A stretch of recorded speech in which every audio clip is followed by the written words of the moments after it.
नमस्कार दोस्तों, आज फिर हम एक बार आपके सामने एक नए विषय के साथ। आज का विषय है परिवार को समय देना भी कितना ज़रूरी है।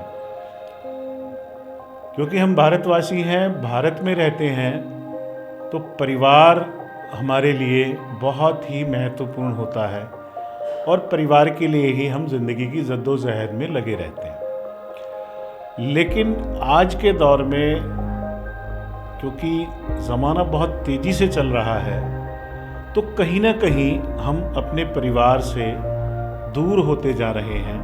परिवार में आप जितने भी सदस्य हैं वो भी आपस में एक दूसरे के साथ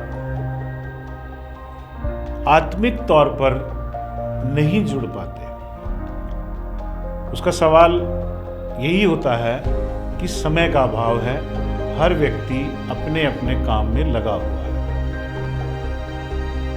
मैं आपसे ये कहना चाहता हूँ कि जीवन में अगर हम निष्कर्ष निकालें कि जीवन क्या है, जीवन एक वो धारा है जिसमें हमें जीना पड़ता है, जीते हैं, और धारा होने के नाते हमें उसमें बहना भी पड़ता है। लेकिन अगर वो धारा स्वच्छ हो, निरंतर उसके अंदर वो सब चीज़ें उपस्थित हों जिसे हम एक परिवार कहते हैं, तो परिवार का आनंद अलग ही आता है। आज के दौर में सबसे बड़ी समस्या ये है कि हर व्यक्ति किसी न किसी काम को लेकर, किसी न किसी वजह को लेकर, किसी न किसी विषय को लेकर इतना ज़्यादा टेंस है, इतना ज़्यादा परेशान है कि उसको लगता है कि मैं अपने जीवन को आगे कैसे बढ़ाऊं। इसका सबसे बड़ा कारण है कि ये जो समस्याएं जो आ रही हैं, निरंतर बढ़ रही हैं, वो अकेलेपन के कारण होती जा रही हैं। परिवार में बैठना, परिवार के साथ मिलना, परिवार से बातचीत करना धीरे धीरे मैं देखता हूं लोगों की दिनचर्या में से कम हो रहा है। अगर हम उस चीज़ को समझ लें कि हम क्या खो रहे हैं, किस चीज़ का नुकसान हम अपने जीवन में कर रहे हैं, तो मैं समझता हूँ काफ़ी हद तक हम उसको वापस ला सकते हैं। अभी कोई भी देर नहीं हुई है।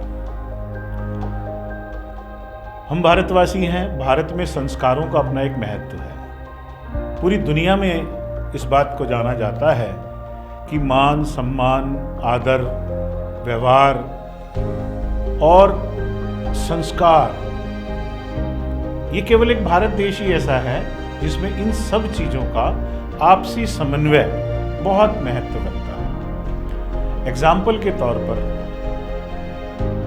सुबह से लेकर शाम तक की जो हमारी दिनचर्या है, उसमें हम क्या करते हैं? व्यवसाय करते हैं, जॉब करते हैं, या कोई भी छोटा मोटा व्यापार करते हैं। वो किस लिए करते हैं? कि हम अपने परिवार का पालन पोषण, उनकी सुविधाएं बहुत अच्छे तरीके से मुहैया करा सकें और दिन प्रतिदिन उस आमदनी को बढ़ाने का भी प्रयास करें। उसके बाद आ जाता है हमारे रिश्तेदार, हमारे दोस्त, मित्र। वो हमारे जीवन में एक खुशियों के तौर पर हमारे साथ जुड़े होते हैं कि दुख में, सुख में, किसी आवश्यकता में, किसी परेशानी में वो हम लोगों के साथ खड़े हों और आवश्यकता पड़ने पर हम उनके साथ खड़े हों। दोस्तों, सवाल ये उठता है कि आज एक हंसने जैसी प्रक्रिया लुप्त होती जा रही है। अक्सर आपने देखा होगा, लोग कहते हैं यार उसके चेहरे पर तो हंसी नहीं होती, उसके चेहरे पर तो मुस्कुराहट ही नहीं होती। सबसे बड़ा कारण है कि हमने इस चीज़ को परिवारों से कम कर दिया है। जब हम अपने परिवार के अंदर हंसेंगे नहीं, बोलेंगे नहीं, एक दूसरे के साथ मजाक नहीं करेंगे, एक दूसरे की दुख तकलीफ को नहीं समझेंगे, तो वो चीज़ बाहर वाली दुनिया को हमारे चेहरे से, हमारे व्यवहार से बिल्कुल दिखाई देनी शुरू हो जाएगी। फिर जो सबसे बड़ा कारण है कि परिवार से जो हमें संस्कार मिलते हैं, देखिए हमारे यहाँ परिवार में 5 रिश्ते एक साथ चलते हैं। जैसे दादा दादी का रिश्ता, माँ बाप का रिश्ता, भाई बहन का रिश्ता, देवर भाभी का रिश्ता और अनेकों रिश्ते परिवार में सम्मिलित हैं। हर रिश्ते की अपनी अपनी एक मर्यादा है, हर रिश्ते का एक अपना अपना फर्ज है।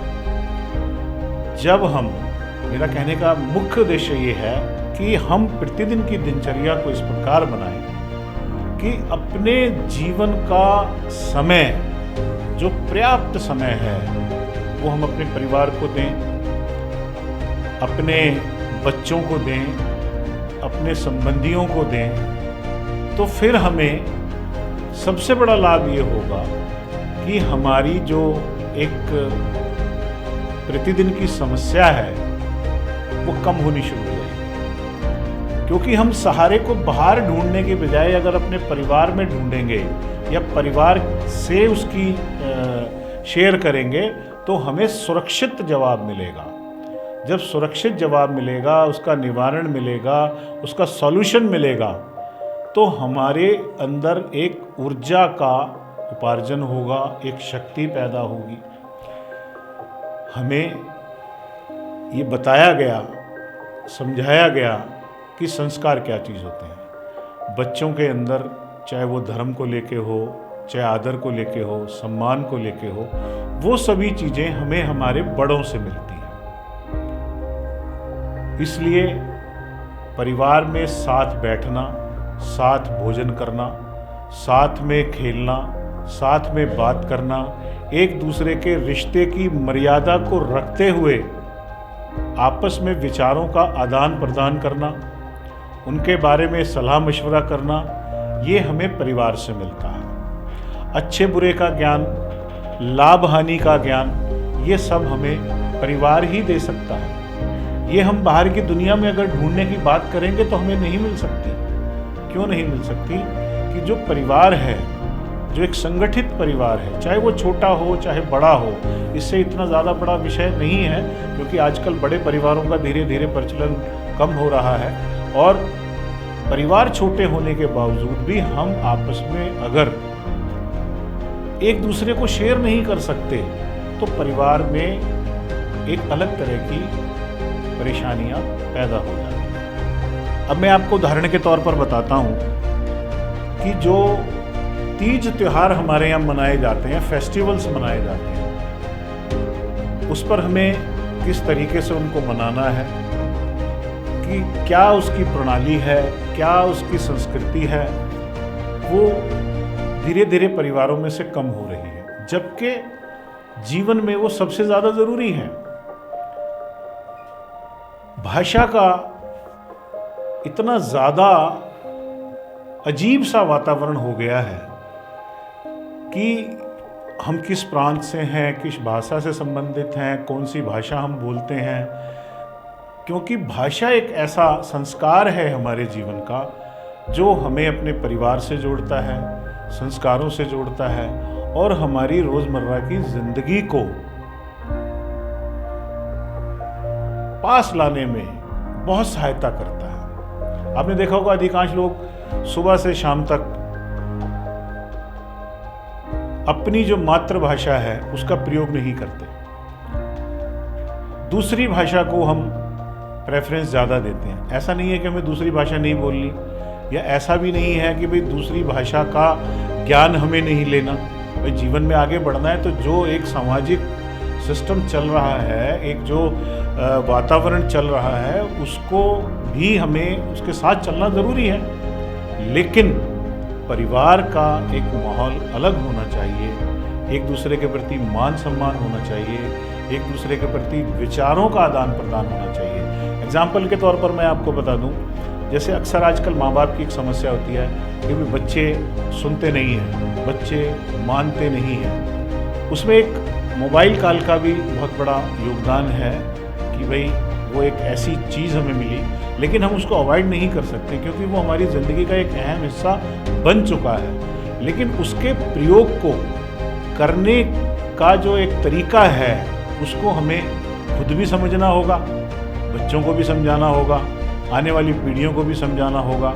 हम उसके बिना नहीं चल सकते, ये बात तय है। लेकिन किस समय किस चीज़ की कितनी आवश्यकता होनी चाहिए, ये परिवार के द्वारा ही मिलता है। जैसे एग्जाम्पल के तौर पर जो हेड ऑफ द फैमिली होता है वो हर चीज़ों को एक जिम्मेदारी के साथ निभाता है। अभी मैं देखता हूँ बहुत सारे परिवारों में, जैसे अक्सर लोग आते हैं, बातचीत करते हैं कि हर व्यक्ति अपनी अपनी दिशा से चलता है। चलना पड़ेगा, चलना चाहिए, लेकिन एक संगठित विचारों का होना भी बहुत ज़्यादा ज़रूरी है। एक दूसरे के रिश्ते की मर्यादा को मानकर चलना भी ज़रूरी है। भाषा के स्तर को भी मानकर चलना बहुत ज़रूरी है। माँ बाप, भाई बहन, उनके प्रति हम कैसे शब्दों का प्रयोग करते हैं, किस प्रकार की भाषा का प्रयोग करते हैं, ये सुनने वाले पे भी निर्भर करता है और कहने वाले पर भी निर्भर करता है। हमारे यहाँ एक डाइनिंग टेबल का प्रचलन है। जब परिवार के सब लोग इकट्ठे बैठकर भोजन करते हैं तो जो हेड ऑफ द फैमिली होता है वो सभी के चेहरों को देखकर ये बता देता है कि आज मेरे फलां सदस्य को किसी प्रकार की असंतुष्टि का सामना करना पड़ रहा है। अब उसके द्वारा उससे पूछना, उसको सवाल करने पर उसका जवाब देना, ये हेड ऑफ द फैमिली का फर्ज बन जाता है। और उस सदस्य का भी ये फर्ज बन जाता है कि जो बड़ी से बड़ी दिक्कत उसको आ रही है या छोटी है वो उसके साथ शेयर करें, बताए। हमारी समस्या कब बढ़ती है? जब हम अपने परिवार के अंदर उस समस्या का निवारण नहीं करते और बाहर के लोगों से उसको शेयर करते हैं, तो समय आने पर वो व्यक्ति हमें हमारी कमजोरी को समझकर हमारा गलत प्रयोग करता है, हमारे प्रति एक दूसरी भावना अपने मन में पैदा कर लेता है। फिर उसके विचारों को अगर हम नहीं मानते हैं या उसके दिखाए हुए बताए हुए रास्ते पर नहीं चलते हैं तो उसके हमारे प्रति भाव बदल जाते हैं। लेकिन जब हम एक संगठित परिवार में होते हैं, संगठित परिवार में विचार करते हैं, तो एक जो आत्मिक तौर पर शिक्षा जो मिलती है, सत्कार जो मिलता है, आदर जो मिलता है, वो हमें बड़ी से बड़ी समस्या से लड़ने के लिए प्रेरित करता है, उसके समाधान को निकालने के लिए सहारा देता है। आज समाज में सबसे बड़ी जो ज़रूरत है वो परिवार को और परिवार के महत्व को समझने की ज़रूरत है।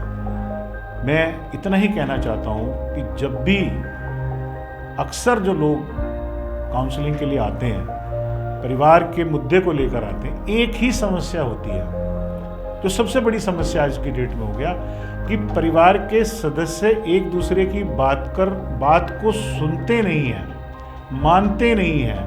हर व्यक्ति अपने अपने तरीके से अपने जीवन को जीने का प्रयास कर रहा है और गलत दिशा में जाने की बात कर रहा है। ये बहुत बड़ी समस्या है, बहुत मेजर समस्या है। इसका समाधान हमें निकालना होगा, हर हालत में निकालना होगा। और जो परिवार इस चीज़ को समझते हैं, समय को समझते हैं, उपस्थिति को समझते हैं, वो परिवार उन सब समस्याओं से बहुत दूर है। मैं इतना ही कहना आप लोगों से चाहता हूँ कि आप अधिक से अधिक समय अपने परिवार को दें, अपने बच्चे को दें, अपने बड़ों को दें और डिस्कशन ज़्यादा से ज़्यादा करें। आजकल बुज़ुर्गों की अक्सर ये समस्या होती है कि हमारे परिवार के लोग हमसे बात नहीं करते। उन लोगों के पास ज्ञान का भंडार है, ये सभी लोग जानते हैं, लेकिन हम उस ज्ञान को लेने के लिए तैयार नहीं हो पाते, जो हमें आने वाले समय में बहुत ज़्यादा नुकसानदेह साबित हो रहा है। बाहर के लोग जो हमारे अपने नहीं हैं या जिन्हें हम बहुत ज़्यादा नहीं जानते, जिनके विचारों को हम नहीं जानते, जिनके भूतकाल को हम नहीं जानते, पिछली लाइफ के बारे में हमें नहीं पता, वो हमें स्नेही लगने लग जाते हैं, हम उनकी बातों पर विश्वास करने लग जाते हैं। लेकिन अगर हम परिवार की तरफ वापस आने का प्रयास करेंगे दोस्तों, तो मैं जहाँ तक समझता हूँ कि हमारे जीवन के अंदर सरलता आनी आरंभ हो जाएगी, समस्याओं का निवारण ऑटोमेटिकली हो जाएगा, समस्याओं का उपार्जन भी कम हो जाएगा। तो अधिक से अधिक समय परिवार के साथ बिताएं, छुट्टी का दिन अवश्य परिवार के साथ बिताएं, बाहर घूमने भी जाएं। एक बहुत बड़ी मेजर समस्या मैं आपको बताता हूँ कि अक्सर पेरेंट्स ये बात कहते हैं कि सर हमारे बच्चे किसी परिवार में जाकर राजी नहीं हैं, किसी शादी ब्याह में जाकर राजी नहीं हैं, और वो हमारे रिश्तेदारों से या अन्य लोगों से मिलने में हिचक पैदा करते हैं। जी हाँ, ये बहुत बड़ी समस्या है।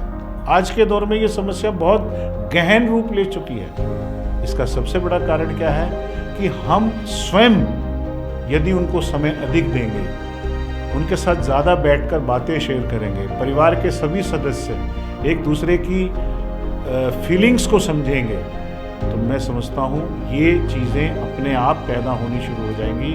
और परिवार में ऐसा कभी भी नहीं हो सकता कि अगर परिवार संगठित है, परिवार की विचारधारा एक है, एक दूसरे के बातों को सुनने समझने की शक्ति है, तो उस परिवार के अंदर कोई भी व्यक्ति दुखी होगा, परेशान होगा, समस्याओं से ग्रस्त होगा, ऐसा बिल्कुल भी नहीं है।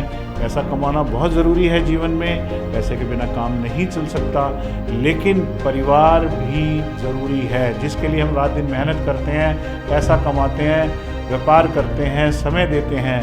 अगर वो ही खुशहाल नहीं है तो हमें कई दफ़ा ऐसा भी महसूस होता है कि हम इस पैसे का कमाकर भी क्या करेंगे अगर हमारे परिवार में खुशहाली नहीं है। तो दोस्तों, अगर परिवार की खुशहाली हम बरकरार रखेंगे तो हमारे कम पैसे में भी, कम आमदन में भी बहुत बढ़िया गुजारा होगा। लेकिन फ़र्क इतना ही है कि हमें इस चीज़ को समझना होगा।